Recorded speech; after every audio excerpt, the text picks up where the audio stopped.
Hello दोस्तों, स्वागत है आपका हमारे यूट्यूब चैनल मरीन वर्ल्ड में। दोस्तों, आज की इस वीडियो में मैं आप लोगों को बताऊंगा भारत के महान स्वतंत्रता सेनानी नेताजी सुभाष चंद्र बोस के जीवन के बारे में। दोस्तों, वीडियो में आगे बढ़ने से पहले मैं आपसे रिक्वेस्ट करना चाहूँगा कि अगर आपने अभी तक इस चैनल को सब्सक्राइब नहीं किया है तो इसे ज़रूर सब्सक्राइब कर लीजिएगा और अगर वीडियो अच्छा लगे तो इसे शेयर ज़रूर कीजिएगा।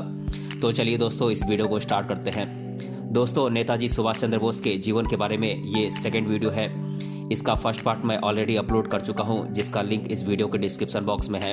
आप वहां जाकर उसे देख सकते हैं। तो चलिए दोस्तों, इस वीडियो को स्टार्ट करते हैं। 1944 में नेताजी सुभाष चंद्र बोस अपने भाषण से लोगों को मंत्रमुग्ध कर दिया। इसके साथ ही उनके इस भाषण ने उस समय काफ़ी सुर्खियां भी बटोरी थी। आपको बता दें कि नेताजी ने अपने इस प्रेरक भाषण में लोगों से कहा था कि तुम मुझे खून दो, मैं तुम्हें आज़ादी दूंगा। नेताजी सुभाष चंद्र बोस का भाषण का लोगों पर इतना प्रभाव पड़ा कि काफ़ी तादाद में लोग ब्रिटिश शासकों के खिलाफ आज़ादी की लड़ाई में शामिल हो गए। सेना आज़ाद हिंद फौज के मुख्य कमांडर नेताजी के साथ ब्रिटिश राज से देश को मुक्त करने के लिए भारत की तरफ बढ़ी। रास्ते में अंडमान और निकोबार द्वीपों को स्वतंत्र किया गया। इसके बाद इन दो द्वीपों का स्वराज और शहीद का नाम दिया गया। इसके साथ ही सेना के लिए रंगून नया आधार शिविर बन गया। बर्मा मोर्चे पर अपनी पहली प्रतिबद्धता के साथ सेना ने अंग्रेजों के खिलाफ प्रतिस्पर्धी लड़ाई लड़ी और आखिरकार इम्फाल मणिपुर के मैदान पर भारतीय राष्ट्रीय ध्वज फहराने में कामयाब रहे। हालांकि राष्ट्रमंडल बलों के अचानक हमले में जापानी और जर्मन सेना को आश्चर्यचकित कर दिया। रंगून बेस शिविर के पीछे हटने से सुभाष चंद्र बोस का राजनीतिक हिंद फौज का प्रभावी राजनीतिक इकाई बनने का सपना चकनाचूर हो गया।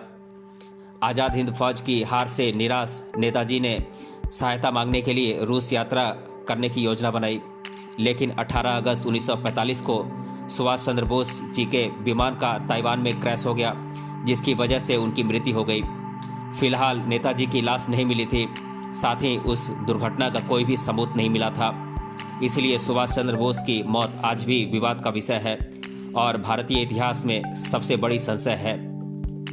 फॉरवर्ड ब्लॉक के सदस्यों की अवहेलना के बाद बोस ने 1937 में ऑस्ट्रिया के एक पशु चिकित्सक की बेटी एमिली सेंकल के साथ विवाह कर लिया। दोनों की शादी हिंदू रीति रिवाजों से की गई थी। इसके काफ़ी समय बाद इन दोनों की एक बेटी अनीता बोस फाफ का जन्म हुआ था। 18 अगस्त 1945 को रूस जाते समय रास्ते में दुर्भाग्यपूर्ण उनका विमान दुर्घटनाग्रस्त हो गया, जिससे उनकी मौत हो गई। बताया जाता है कि जापानी वायुसेना का मित्सुबिशी 21 बॉम्बर विमान जिस पर वे यात्रा कर रहे थे, उस विमान के इंजन में खराबी होने की वजह से विमान ताइवान में दुर्घटनाग्रस्त हो गया। इस दुर्घटना में नेताजी सुभाष चंद्र बोस के पूरे शरीर में घाव थे और वे पूरी तरह जल चुके थे।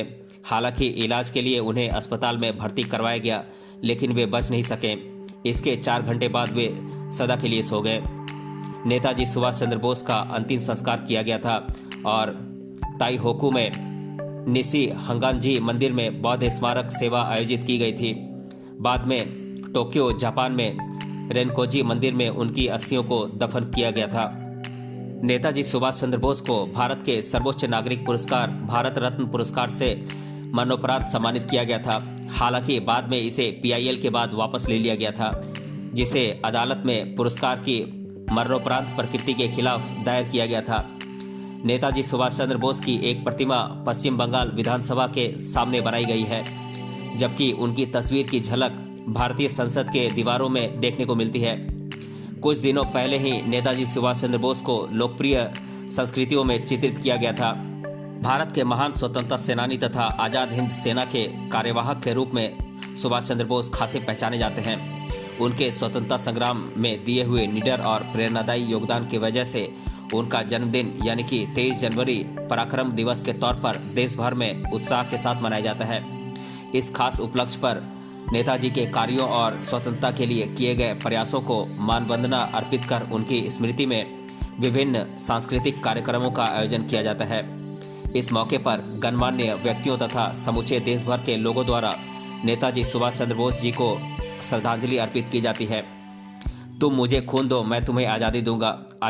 आज़ादी के लिए छेड़े गए स्वतंत्रता संघर्ष के दौरान इस भारतीय राष्ट्रवादी ने कहा था, जिसके बाद से लोग इनसे काफ़ी प्रेरित हुए और स्वतंत्रता संग्राम में बड़ी संख्या में शामिल हुए थे। नेताजी की अन्य प्रसिद्ध नारों में दिल्ली चलो और जय हिंद शामिल हैं। सुभाष चंद्र बोस अखिल भारतीय फॉरवर्ड ब्लॉक के भी संस्थापक थे। बात करें नेताजी सुभाष चंद्र बोस के विचारों की तो उन्होंने कहा था, तुम मुझे खून दो, मैं तुम्हें आज़ादी दूंगा। याद रखिए, सबसे बड़ा अपराध अन्याय को सहना और गलत व्यक्ति के साथ समझौता करना है। यह हमारा फर्ज है कि हम अपनी आज़ादी की कीमत अपने खून से चुकाएं। हमें अपने त्याग और बलिदान से जो आज़ादी मिले उसकी रक्षा करने की ताकत हमारे अंदर होनी चाहिए। मेरा अनुभव है कि हमेशा आशा की कोई ना कोई किरण आती है जो हमें जीवन से दूर नहीं भटकने देती है। जो अपनी ताकत पर भरोसा करता है वो आगे बढ़ता है और उधार की ताकत वाले घायल हो जाते हैं। हमारा सफ़र कितना ही भयानक, कष्टदायी और बदतर हो सकता है, लेकिन हमें आगे बढ़ते ही रहना है। सफलता का दिन दूर हो सकता है, लेकिन उसका आना अनिवार्य है। नेताजी सुभाष चंद्र बोस एक ऐसे स्वतंत्रता सेनानी थे जिन्होंने भारतीय स्वतंत्रता संग्राम के तहत भारत को आज़ादी दिलवाने के लिए अपने प्राण को भी न्यौछावर कर दिए। उनमें वो तेज था जो लोगों को उनकी तरफ आकर्षित करता था। इसके साथ ही वे उस समय युवाओं में नया जोश और शक्ति का प्रसार करने में कामयाब हुए थे। सुभाष चंद्र बोस का नाम इतिहास के पन्नों पर सुनहरे अक्षरों में लिखा गया है। नेताजी के जीवन पर आधारित हिंदी तथा बांग्ला भाषा में फिल्में बनी हैं। ये फिल्में हैं Netaji Subhash Chandra Bose, the forgotten hero, गुमनामी, आमी सुभाष बोलची इत्यादि। सुभाष चंद्र बोस जितने कुशल संगठक और नेतृत्व करने में सक्षम व्यक्ति थे, उतना ही विचारों को कलम द्वारा प्रकट करने का कौशल भी उनके अंदर निहित था। इस परिप्रेक्ष्य में उनके द्वारा लिखी हुई किताबें उस समय के जनमानस में काफ़ी प्रसिद्ध हुई थी।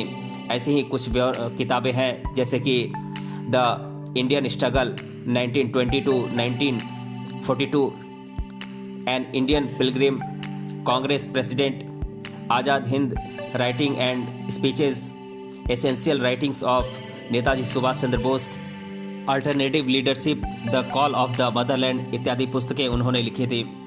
तो दोस्तों, आज के इस वीडियो में हमने जाना भारत के महान स्वतंत्रता सेनानी सुभाष चंद्र बोस के जीवन के बारे में।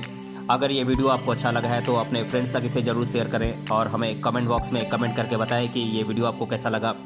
मिलते हैं अगले वीडियो में किसी अन्य टॉपिक के साथ। तब तक के लिए धन्यवाद।